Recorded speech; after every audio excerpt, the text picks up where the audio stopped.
Friends, ఈ అమ్మాయి బాల్కనీలో నిల్చుంటే పైనుంచి ఒక అండర్వేర్ పడుతుంది. ఎవరు అని చూస్తే ఈయన దాక్కుంటాడు. దీంతో ఈ అమ్మాయికి కోపం వచ్చి ఆ అండర్వేర్ ని డస్ట్బిన్ లో వేస్తుంది. తర్వాత రోజు కూడా మళ్ళీ ఇంకొక అండర్వేర్ కింద పడుతుంది. ఆ అమ్మాయి దానిని కూడా డస్ట్బిన్ లో వేస్తుంది. మూడవ రోజు కూడా ఏకంగా ఆమె మీద అండర్వేర్ పడుతుంది. దీంతో ఈ అమ్మాయికి కోపం వచ్చి వాళ్ళ హస్బెండ్ దగ్గరికి వచ్చి పైనుంచి ఒక ఆయన 3 రోజుల నుంచి మన బాల్కనీలో అండర్వేర్ వేస్తున్నాడు అని చెప్తుంది. ఇప్పుడు పైన ఉన్న ఆయన సడన్ గా ఈయన రూమ్ కి వస్తాడు.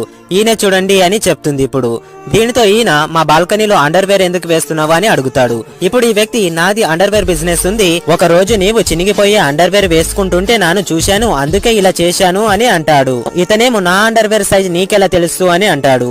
ఇప్పుడు ఇతను, నీకు 50వ నంబర్ అయితే కరెక్ట్ గా సరిపోతుంది అని చెప్తాడు. ఇప్పుడు ఏమి, నీ నంబర్ ఆయనకెలా తెలుసు అండి అని అడుగుతుంది. ఈ బిజినెస్ లో నాకు చాలా అనుభవం ఉంది అని చెప్తాడు. ఇప్పుడే కొత్త స్టాక్ వచ్చింది, నీకు కూడా 3 అండర్వేర్ పంపిస్తా అని వాళ్ళ రూమ్ కి వెళ్తాడు. Friends, video